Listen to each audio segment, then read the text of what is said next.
Have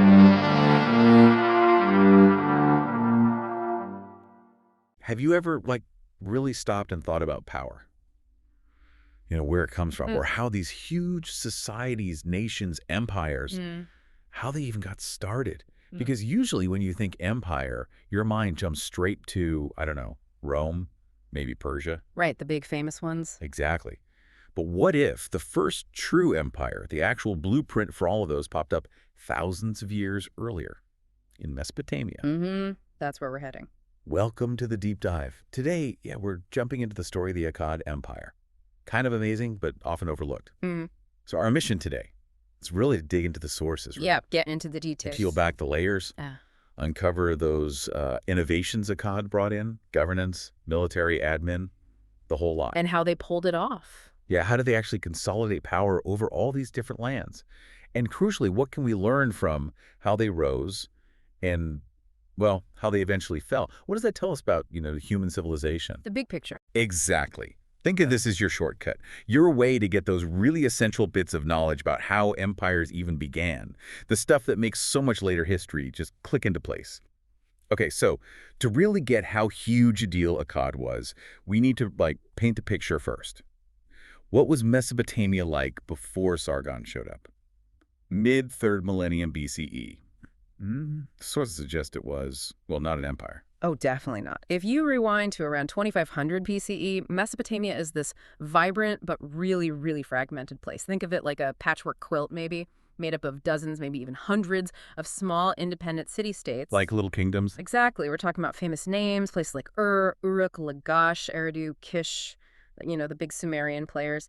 Each one was its own little world. Its own world. Maybe its own king, its own main god they worshipped, its own distinct culture, and, yeah, very fiercely guarded borders, totally self-contained. So definitely not unified, just a bunch of individual cities, like tiny nations bumping up against each other. Were they friendly neighbors?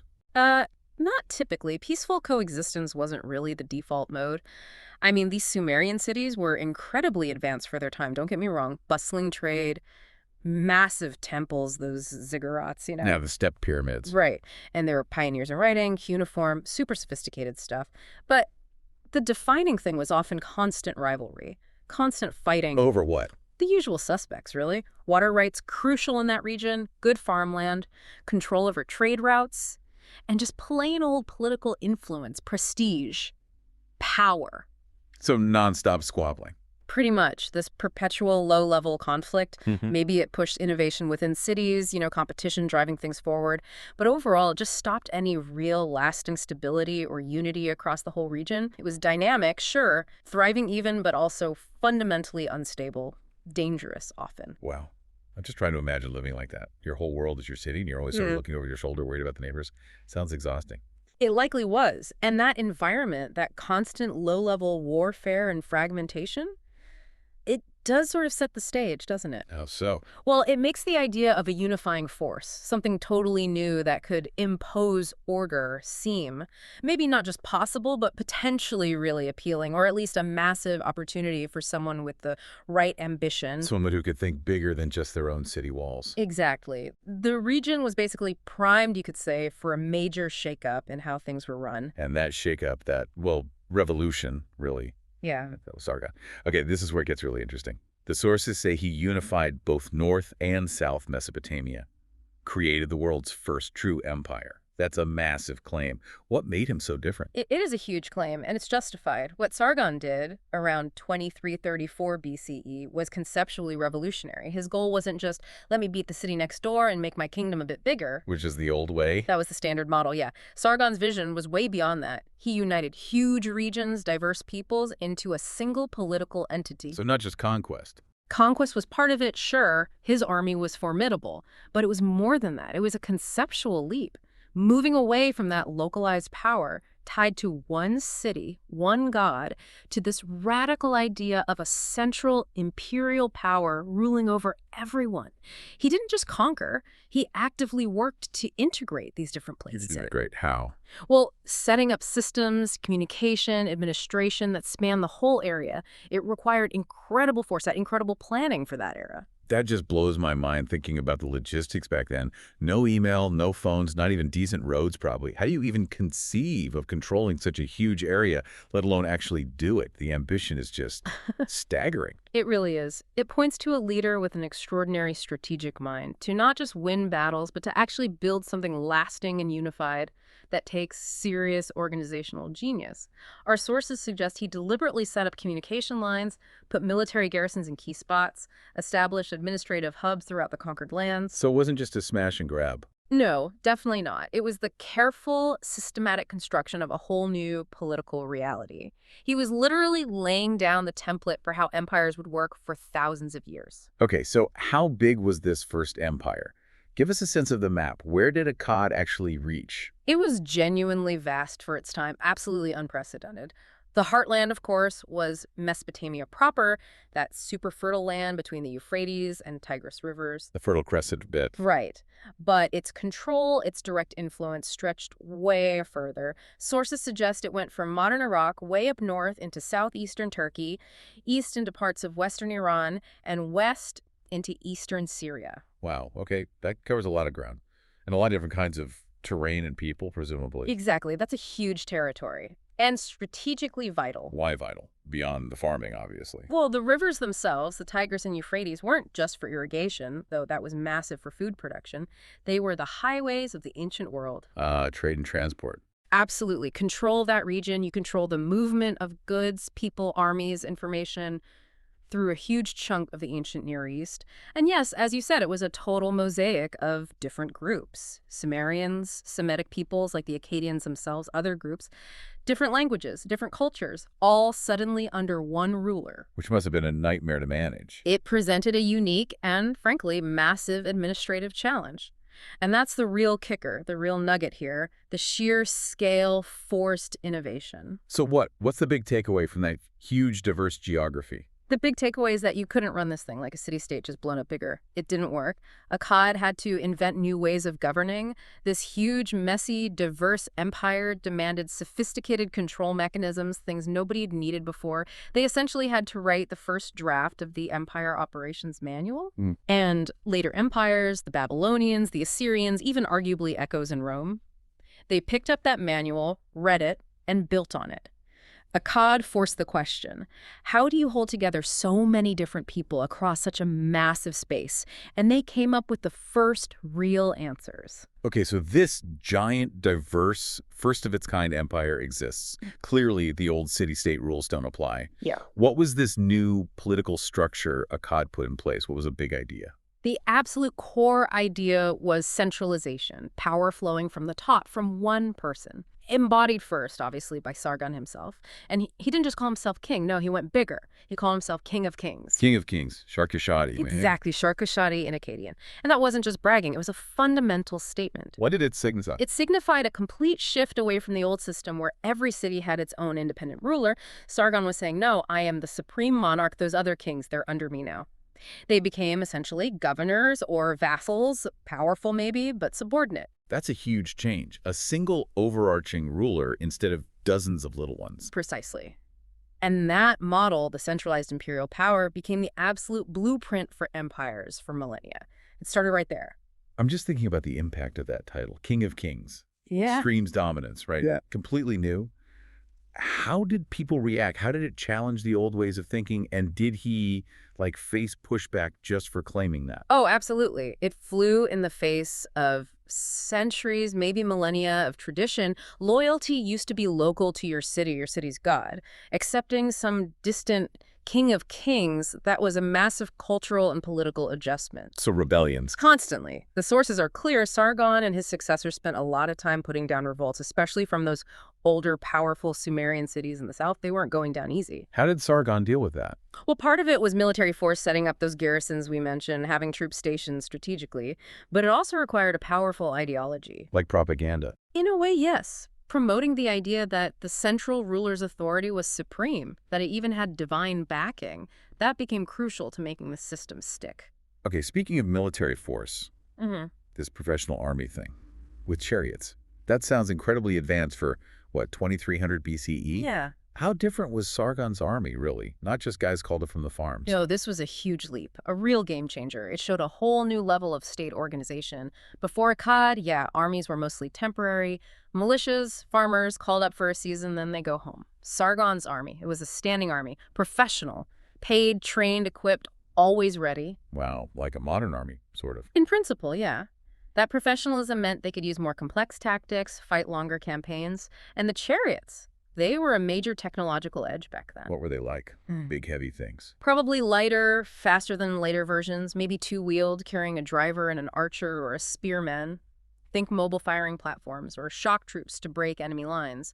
Speed and impact. And that gave Akkad an advantage. A massive advantage. Being able to move troops like that quickly across the empire was key. Right, so connecting that back, this kind of military setup wasn't just for show.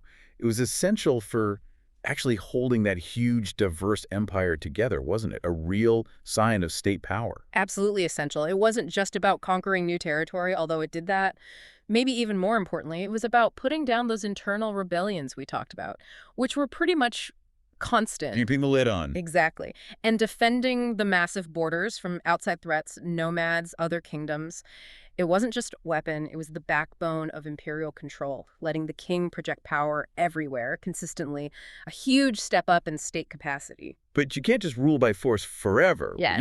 Okay, but then you have to govern. How did Akkad manage the day-to-day running of this thing, beyond just the army? What were the tricks? This is where Sargon's administrative genius really shines. He didn't just rely on the old conquered kings, that was too risky. What did he do instead? He set up a system of regional governors. These guys were often picked from his inner circle, people he trusted, maybe family members.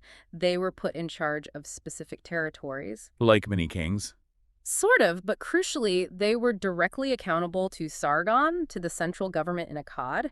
They ran things locally, oversaw the troops, collected taxes, administered justice. They had to report back. Their power was delegated, not inherent. Ah, so checks and balances. Exactly. It was a clever way to manage a huge area, letting locals handle local issues, but keeping ultimate control at the center.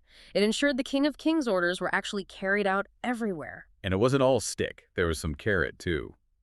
The sources mentioned diplomacy playing a role alongside the military might. Yes, definitely. It wasn't just about brute force. Sargon and the kings after him were quite sophisticated in their diplomacy. They actively cultivated relationships with neighbors, even faraway lands, not just through war, but through strategic royal marriages, sending and receiving lavish gifts, negotiating trade deals. Where were they trading with? We have evidence of connections stretching to the Indus Valley, places in Anatolia, modern Turkey, down to the Gulf. They needed resources, after all. So a mix of hard power and soft power. Precisely. It shows a really nuanced understanding that you can't just conquer and command. You need to engage, build alliances, secure resources through agreements, too. That balanced military strength plus diplomatic finesse is something empires have grappled with ever since. Akkad got there early. Okay, so we've got this huge empire, a king of kings, a professional army, governors. But how do they actually track everything? Taxes, troops, resources? It must have involved mountains of, well, something. Paperwork. Mountains of clay, actually. You're right, the bureaucracy was key. Akkad built on earlier Mesopotamian systems, but really ramped them up. Sargon and his successors leaned heavily on written records and procedures, and the tool for that was cuneiform, that wedge-shaped writing on clay tablets the Sumerians had developed. Akkad adopted it and used it for everything. It was basically their ancient version of, like a massive centralized database. On clay tablets, what kind of stuff were they recording? Oh, incredible detail. Meticulous tax records. How much grain came from this province, how many sheep from that one. Complex business contracts between merchants. Detailed reports from military commanders, troop numbers, supplies needed, battle reports. Wow. And religious texts, royal decrees, legal judgments, you name it. Just imagine the sheer number of tablets being produced, copied, stored, and the army of scribes needed to do it all. Scribes. Like specialist writers? Exactly. Highly trained professionals. They went to special schools, learned to read and write Sumerian and Akkadian. They were the backbone of the whole administration. It shows a really sophisticated level of information management for, 4,300 years ago. It really does. We think we're buried in data now, but they were Yeah. doing it back then, painstakingly carving it into clay. Amazing. And it was vital. It let the central government track resources, monitor officials, enforce laws across the whole empire. Okay, and those governors you mentioned, the king's reps in the provinces, how do they plug into this bureaucratic machine? What was their day job like? They were the crucial link, really. The king's eyes and ears and his executing arm out in the regions, their job was huge. A big part was tax collection, making sure the grain, the silver, whatever was owed, actually got from the provinces to the central treasury in Akkad. Super important. Got to pay for that army. Exactly. They also handled local justice, heard complaints, managed the local temples, which were big economic players themselves, owning land and workshops, and they oversaw public works, especially keeping those vital irrigation canals clear and maintained.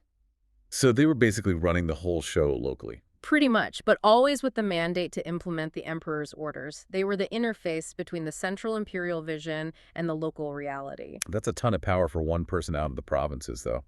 Feels like it could easily go wrong. Corruption, power grabs. Oh, absolutely a risk. And the Akkadian kings knew it. Finding that balance was key.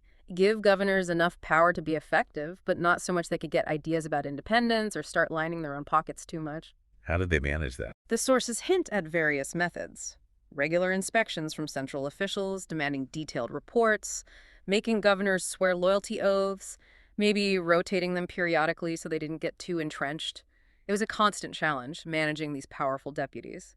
Akkad was figuring out how to solve that fundamental problem of empires. And this drive for central control, it went right down into the economy too, right? I was amazed to read about standardizing weights and measures. That sounds incredibly modern. So what's the big deal there? How important was that for knitting the empire together? It was huge, truly revolutionary for the time, and incredibly forward-thinking. Think about it. How do you run a large-scale economy, collect taxes fairly, or even just trade smoothly between cities if everyone's using different measurements for grain or silver? Yeah, it would be chaos, constant arguments. Total chaos. It would stifle trade, make administration a nightmare. By imposing uniform standards across the entire empire, Akkad made economic transactions much, much easier. It removed friction. So it greased the wheels of commerce. Exactly. It facilitated trade over long distances, helped the central government manage resources effectively, and fostered a sense of economic unity. It was a really powerful tool for centralization, actually. So it wasn't just about the military side. It was about creating one big economic zone, too. Yeah, smart. And what about law? Did they have, like, an Akkadian law code across the whole empire? We haven't found a big single written code from Sargon's time, like Hammurabi's code came later. But the system seems to have built heavily on existing Sumerian legal traditions. They adapted those traditions to the new imperial context. Who handled the legal stuff? Mostly the governors and local courts. They dealt with all sorts of disputes, land ownership, taxes again, business deals, crime. The key thing was likely aiming for consistency. Applying similar legal principles across the empire was vital for social stability. So people knew where they stood, roughly. Exactly. Predictability. It provided a framework for people's lives, for business. Even if justice wasn't perfect, aiming for uniformity across the empire helped create a more cohesive society. That predictability, plus the standard economy, it really helped build an imperial identity, even among all those different cultures. Okay, so Akkad's got the politics, the military, the administration sorted, or at least they're building it. But an empire isn't just structures, is it? It's people.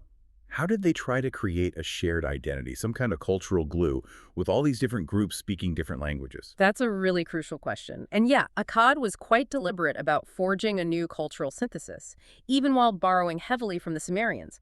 Remember, Sumerian culture had been dominant for ages, writing, religion, literature. But the Akkadians themselves were a Semitic people with their own language. Well, Akkadian. Right. And a major shift under the empire was the rise of the Akkadian language. How did that happen? Did they force everyone to speak it? Not necessarily force in daily life, but Akkadian became the official language of the empire. All the administration, all the royal inscriptions, increasingly literature too, it was done in Akkadian. So if you wanted to get ahead. You learned Akkadian. It became the language of power, of government, of opportunity. This was a huge turning point in Mesopotamian history. What happened to Sumerian then? Did it just disappear? No, interestingly, it didn't. It survived for centuries, but more as a classical language, like Latin in medieval Europe, maybe. Yeah. It was used in religious rituals and scholarly texts. Highly respected, but not the language of daily imperial business. So you had this bilingual situation. Pretty much. A fascinating mix where Sumerian was the revered ancient tongue and Akkadian was the living, breathing language of the empire, used everywhere. It helped communication across regions, definitely, and it subtly helped build that shared Akkadian identity. It was a powerful tool. It really makes you think about how language and power are tied together, doesn't it? Making Akkadian official wasn't just practical, it was a statement. Absolutely. It signals who's in charge and encourages cultural assimilation, even if slowly. The fact that Akkadian spread so widely, even with local variations, shows the empire's reach and its ambition to create something unified. Okay, what about religion?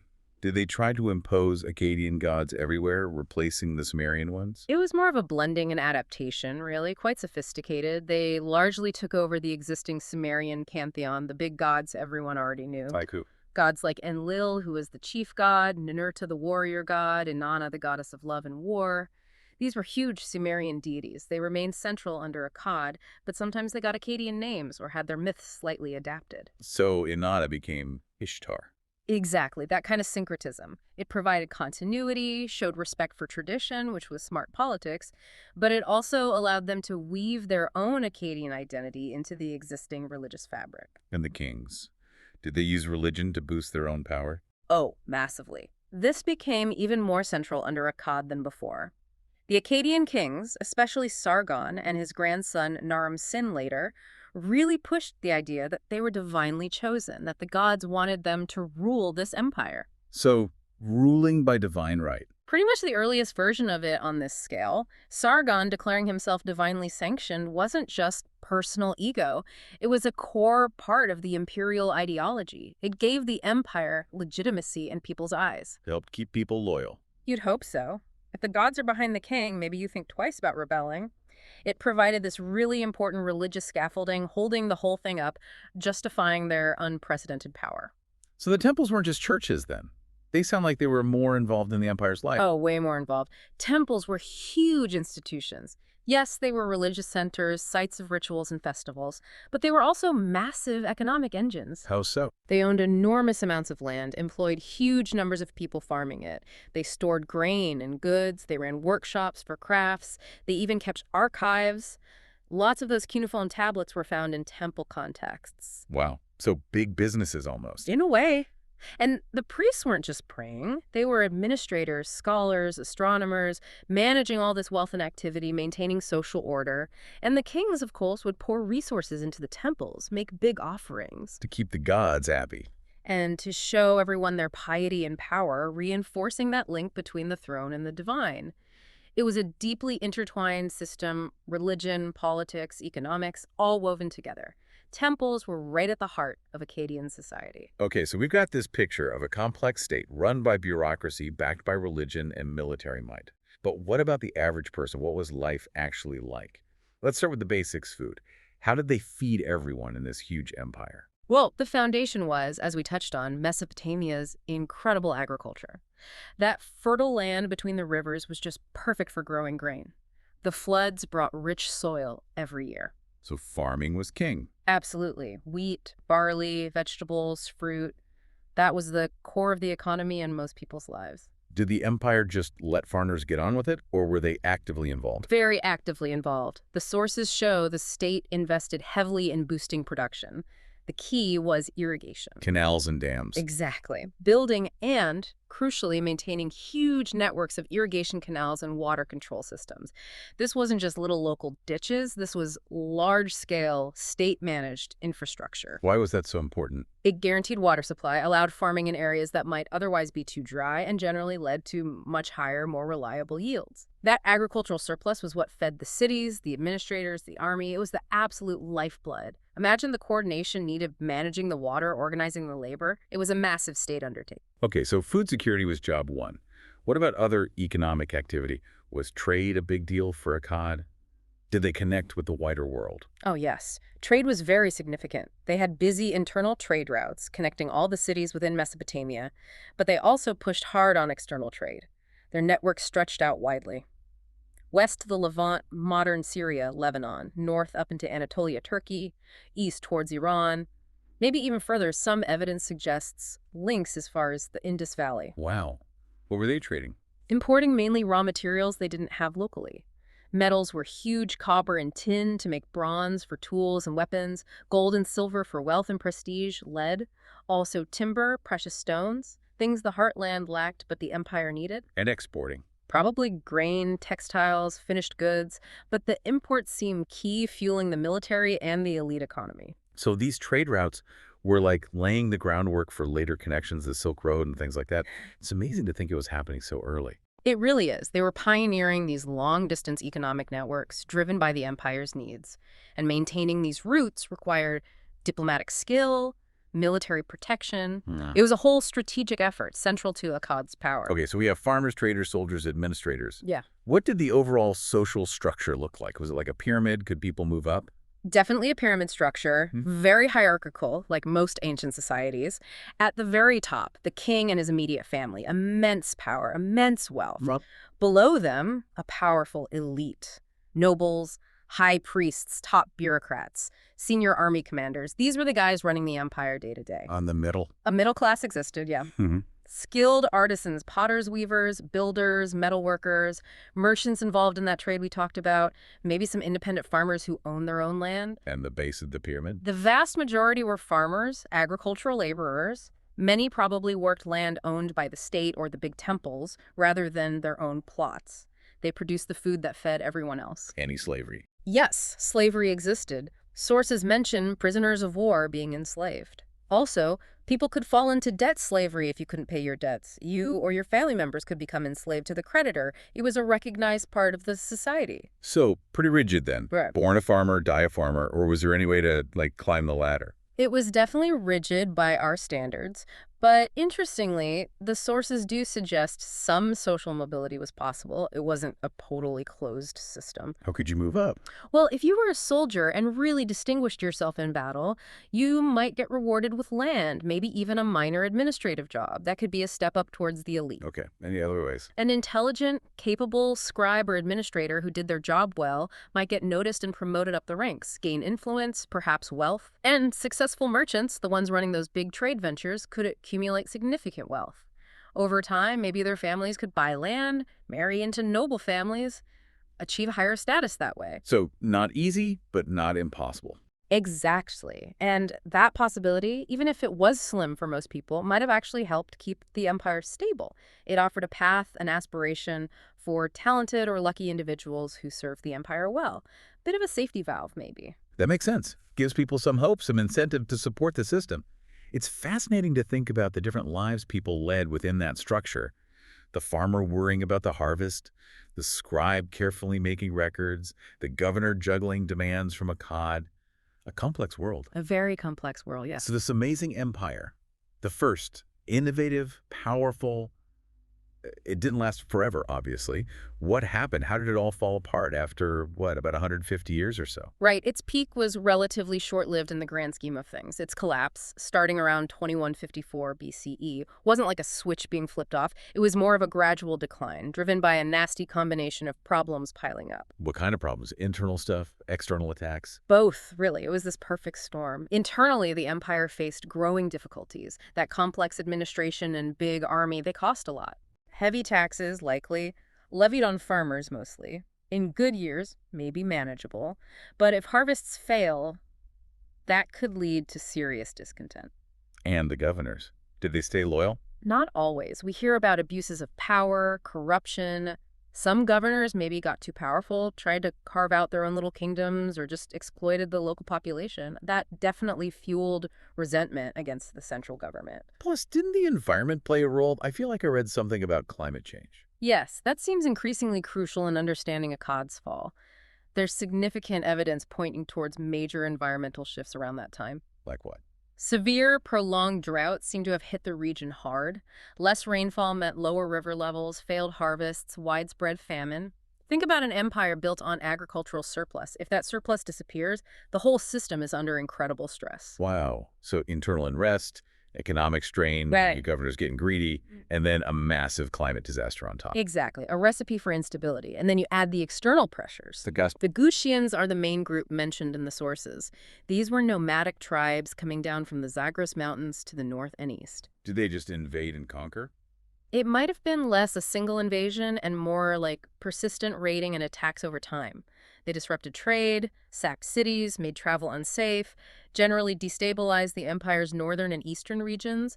They were a constant drain on military resources and morale. So the empire was being squeezed from inside and attacked from outside while possibly starving. That's pretty much the picture. The strong central authority Sargon had built just couldn't withstand all those pressures simultaneously. It weakened, fragmented, and eventually collapsed. Mesopotamia broke back down into smaller city-states or regional powers. A dark age, some call it. So the Akkad Empire itself is gone, buried under millennia of dust. But did it just vanish without a trace? It feels like something that big, that innovative. It must have left something behind, right? Its influence didn't just disappear. Not at all. That's what's so fascinating. Its physical existence was relatively brief, but its legacy was enormous and incredibly long-lasting. It really did leave this indelible blueprint. How so? Who picked up the pieces? Well, later Mesopotamian powers, especially the big ones, the Babylonians and the Assyrians, they didn't start from scratch. They looked back at Akkad. They consciously modeled many of their own imperial structures on what Akkad had pioneered. So Akkad was like the rough draft, and they wrote the next versions. In a way, yes. They inherited and refined key Akkadian ideas. Things like that centralized bureaucracy, the importance of written records and law, think Hammurabi's Code, which built on earlier traditions Akkad had fostered.